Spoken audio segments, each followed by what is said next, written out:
시편 산책, 시편 제9편이 되겠습니다.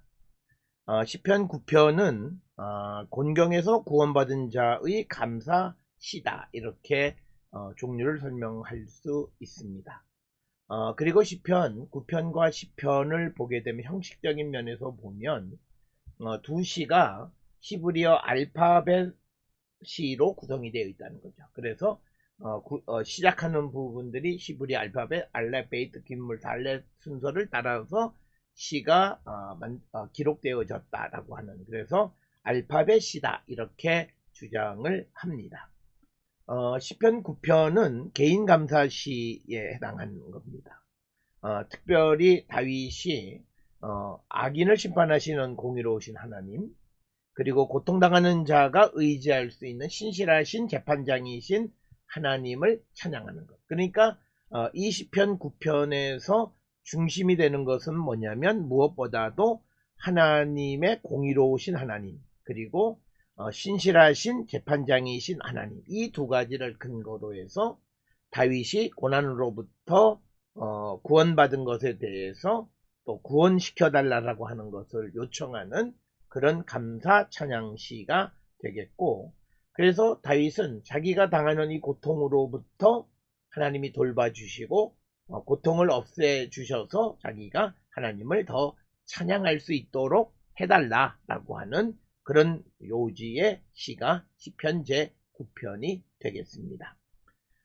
특별히 우리가 시편 가운데에서 감사 시편은 탄원시와 밀접한 관련이 있습니다. 이것은 감사 시편은 탄원시의 동기가 되었던 환난과 역경에서 구원받은 것을 노래하기 때문이죠. 그러니까 환난으로부터 구원된 것을 감사하는 그런 노래이기 때문에 감사 시편은 탄원시와 매우 밀접한 관련이 있다라고 하는 겁니다. 그 다음에 이제 이 감사시는 주제에 따라서 또 내용에 따라서 민족감사 시편, 개인감사 시편, 민족감사 시편이라고 하는 것은, 이것은 뭐냐면 공동체 감사시이고, 개인감사시는 그대로 개인감사시가 되겠는데, 경우에 따라서는 이것이 개인감사시인지 공동체 감사시인지를 분별하기가 매우 어려운 그런 노래도 있습니다. 특별히 우리가 잘 아는 시편 107편 같은 경우에는 이것이 개인의 노래인지 공동체 노래인지 매우 알기 어려운 것이 있고, 또 시편 144편은 이것은 무엇보다도 단수형과 복수형이 함께 등장하기 때문에 노래하는 사람이 개인인지 또는 공동체인지를 알기가 매우 어려운 점이 있다라고 하는, 그래서 감사 시편의 종류가 주제와 내용에 따라서 공동체와 개인으로 나누는데, 이 나눔, 분류 자체도 클리어하지는 않다라고 하는 그런 말씀이 되겠습니다. 특별히 이제 그 공동체 그 감사 시편은 민족 감사 시편이다, 이렇게 말씀을 할 수도 있고, 빈도수는 그렇게 많지 않습니다. 그 대부분의 그 이유는, 대부분의 감사시는 어떤 국가적인 그런 감사에서 기원했던 그런 노래이기 때문에 공동체 감사 시편이 별로 많이 등장하지는 않는다. 대표적인 것이 시편 124편이다 라고 하는 거고, 주로는 개인 감사시가 많습니다. 그래서 이 개인 감사시는 탄원시 마지막에 등장하는 서원을 지키는 것과 밀접한 관련이 있게끔 이렇게 설명이 되어져 있습니다. 그래서 많은 감사 시편은 자신에게 주어진 불행을 벗어나 새로운 상황을 맞이하게 된 것에 대한 언급, 이것이 항상 등장을 합니다. 그리고 하나님 찬양에 대한 예고, 그리고 찬양, 경험한 고난과 하나님의 도움에 대한 보고가 있고, 그리고 다시 하나님을 찬양하는 내용, 이런 것들로 구성이 되어 있고, 일반적으로 우리가 흔히 개인 감사시는 세 가지 구조로 되어 있습니다. 첫째는 하나님께 감사한 의도를 설명하고, 두 번째는 탄식할 수밖에 없는 이전의 삶에 대한 언급과 하나님을 향한 기도, 구원을 위한 하나님의 행위 이런 것들이 기록되어 있고 그리고 마지막 결론 부분으로 끝맺는다. 이렇게 설명을 드릴 수 있습니다. 자, 이제 시편 9편을 주석하도록 하겠습니다. 시편 그 9편의 표제어는 라 메나제악 알 무틀라벤 미즈몰 레 다비드입니다. 그러니까 지휘자에게 또는 인도자를 따라서 알뭇 라벤 그리고 다윗의 시편 이렇게 시편 다윗에게 뭐 이렇게 우리가 번역할 수 있습니다.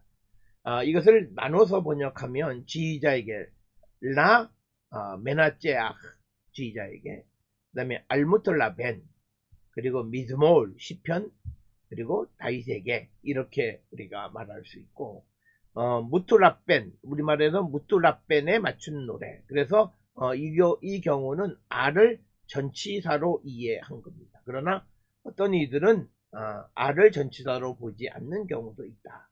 그러니까 알무툴라벤 그러니까 알무툴라벤이라고 하는 곡조에 맞춰서 부르는 노래 뭐 이런 식으로도 이해할 수 있다라고 하는 것입니다.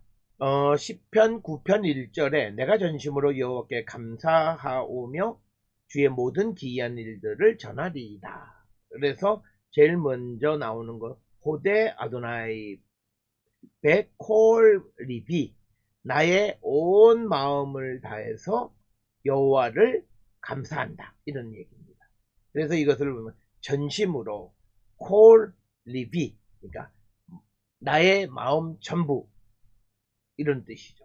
그래서 시편 9편 1절 2절은 이 시의 노래자가 하나님께 감사하고 하나님 때문에 기뻐하고 즐거워하고 높으신 하나님의 이름을 노래하겠다고 말하는 것이고 2절에 보면 내가 주를 기뻐하고 즐거워하며 지존하신 주의 이름을 찬송하리니 이렇게 기록이 되어져 있습니다.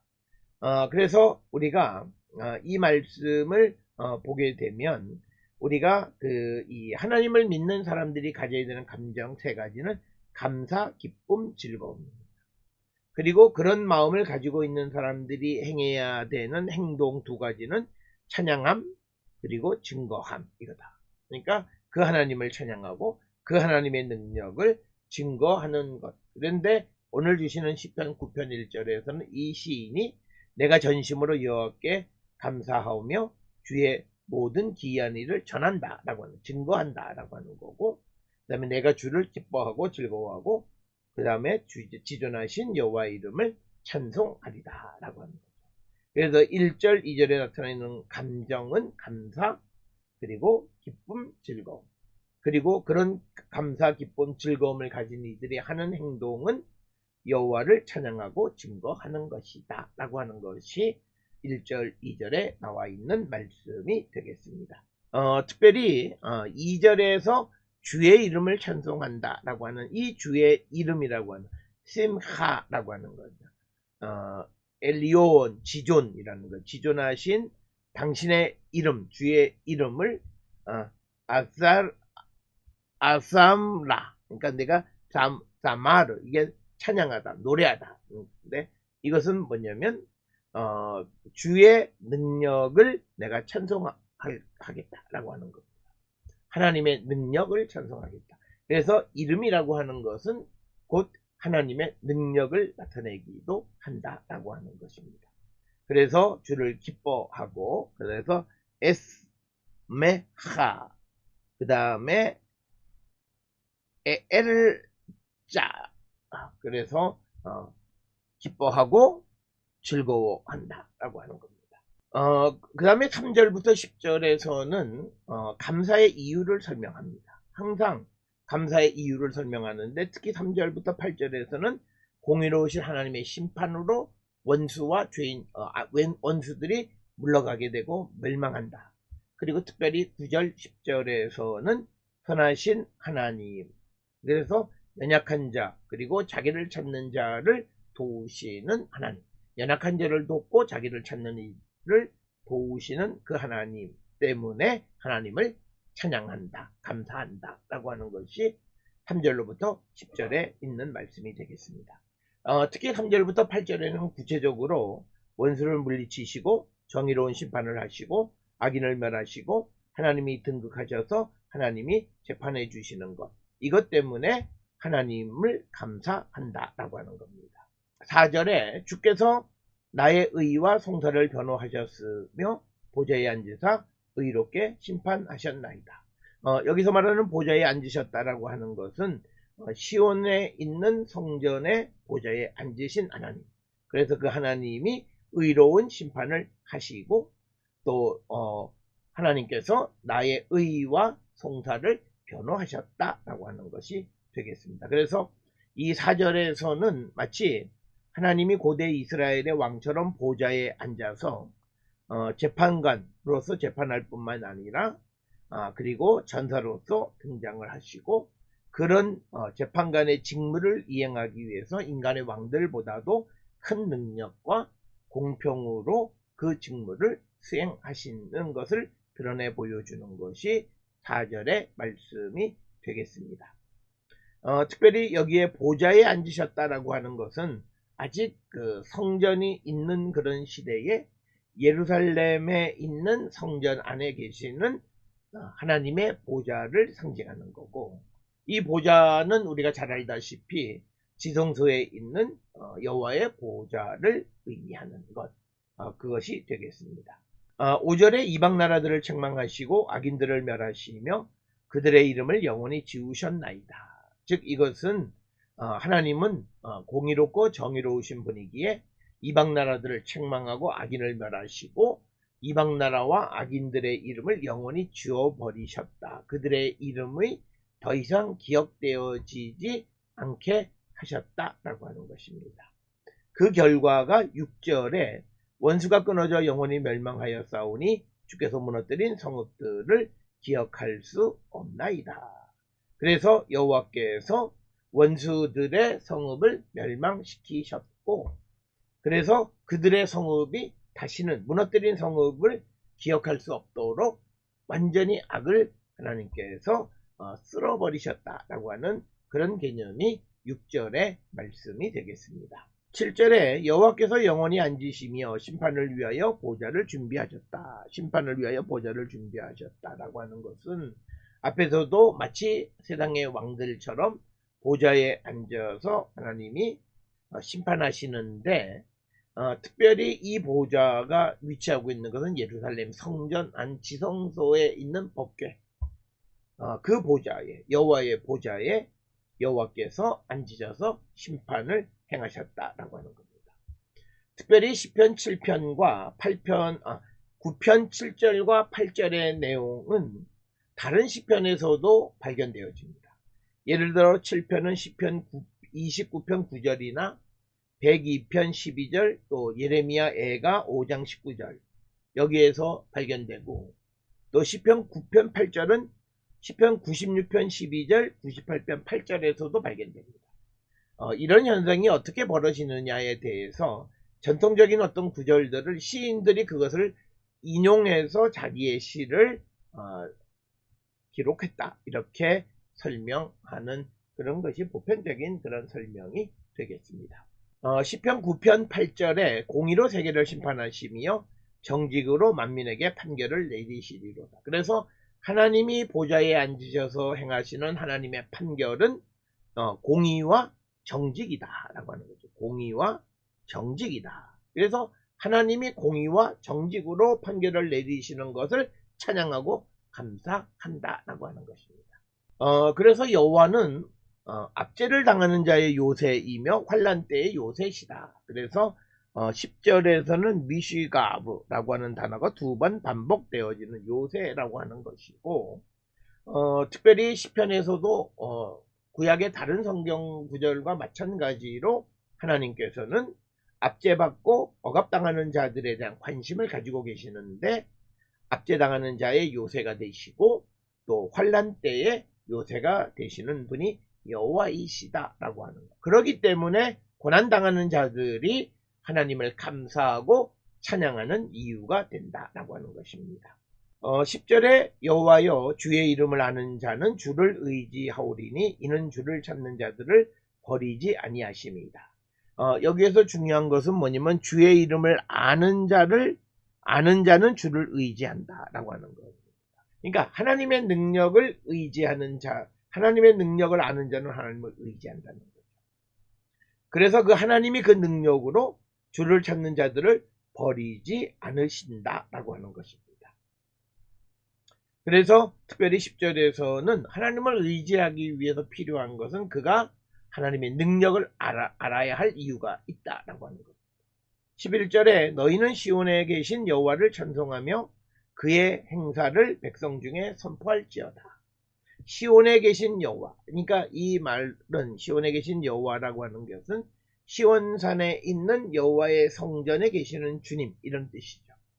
그래서 이 시는 성전이 아직 존재하는 그때에 기록되어진 시다. 그래서 이 시가 시편 9편이 기록된 시기는 첫째는 예루살렘 성전이 멸망되기 전, 두 번째 가능성은 예루살렘 성전이 멸망한 후에 다시 재건되어진 후 여호와께서 그 성전의 보좌에 앉으셨던 그때, 그러니까 제2성전이 건설되어진 그 후, 그러니까 아주 뒤 시대 아니면 아주 이른 시대, 이런 두 시대를 배경으로 기록된 시다라고 주장할 수 있다라고 하는 것입니다. 그래서 시온에 계신 여호와를 찬송하고 그의 행사를 백성 중에 선포할지다. 여기서 말하는 여호와의 행사, 하나님이 행하신 일은 무엇보다도 하나님께서 그의 백성들을 구원하시고 억압받는 자들을 구원하신 하나님의 구원의 행위를 찬양하고 선포하라라고 하는 그런 말씀이 되겠습니다. 그러면서 12절에 피 흘림을 신문하시는 이가 그들을 기억하시며 가난한 자의 부르짖음을 잊지 아니하시도다. 그래서 하나님은 억울하게 피 흘린 사람들을 찾아 그들로부터 피의 대가를 찾으시는 분이시다 라고 하는 겁니다. 그래서 우리가 성경의 기본적인 생각은 생명은 하나님께로부터 받은 것인데 그 생명의 근원인 피를 흘리게 한 사람에게서 그 피를 찾는 것은 당연하다라고 하는 것입니다. 이런 생각은 창세기 4장 10절이나 창세기 9장 5절 등에 기록이 되어 있습니다.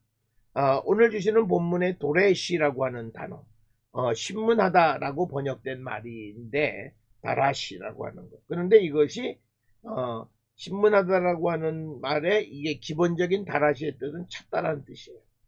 그래서 이것이 때때로는 보복하다, 생명을 요구하다라는 의미로도 사용이 된다라고 하는 겁니다.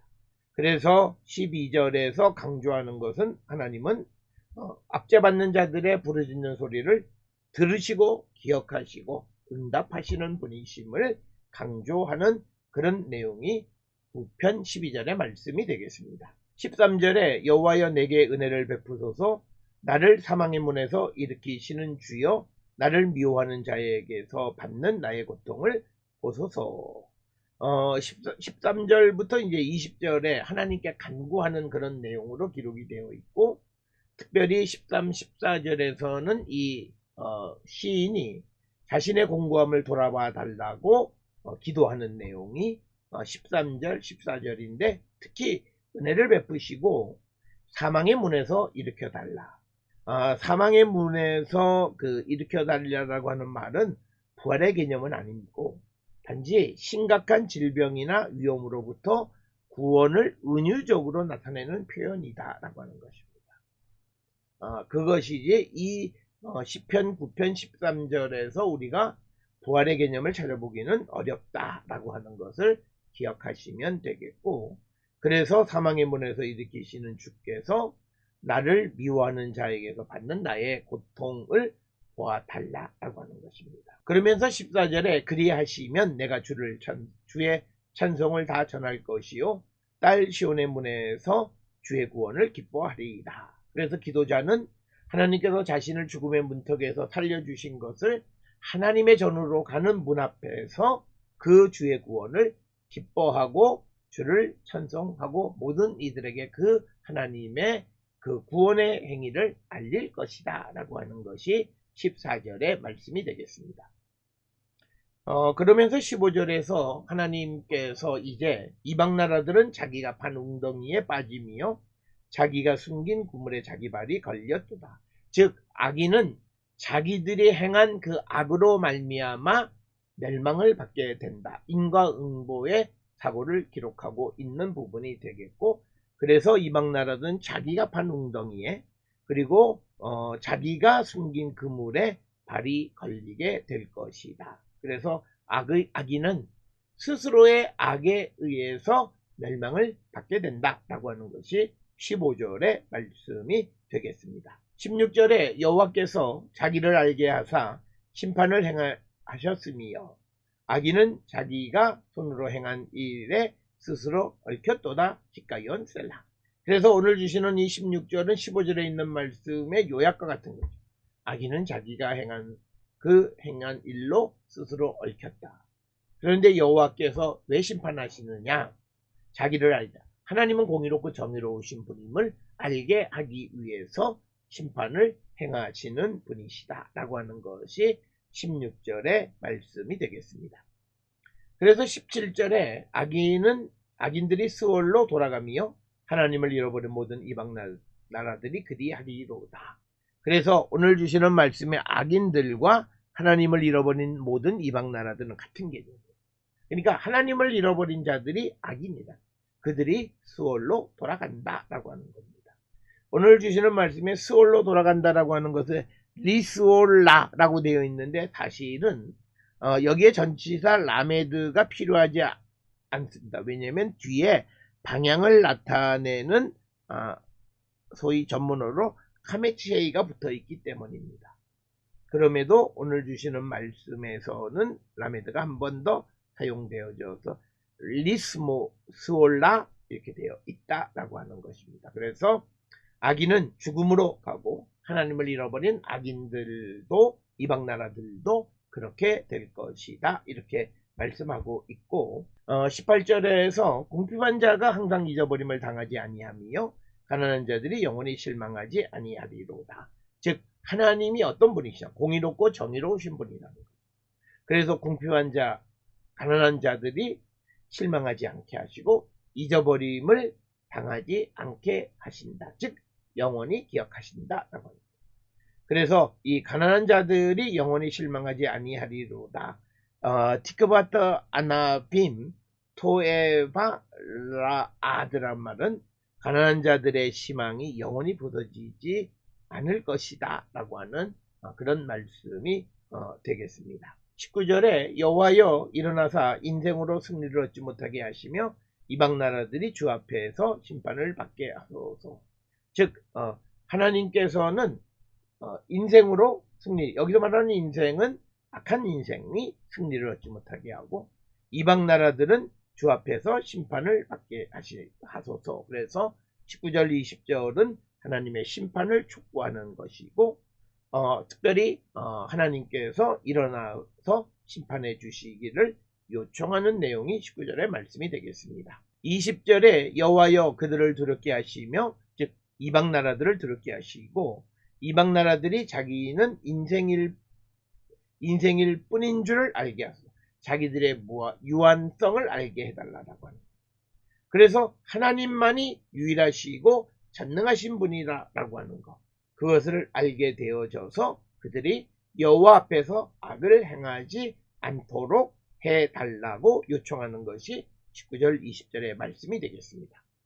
오늘 우리가 함께 살펴본 시편 9편은 개인 찬양시로서 자신의 공고한 가운데서 자기들을 돌보아서 구원해 주시는 하나님께 감사하는 그런 내용으로 구성이 되어 있는 개인 감사 찬양 시가 되겠습니다.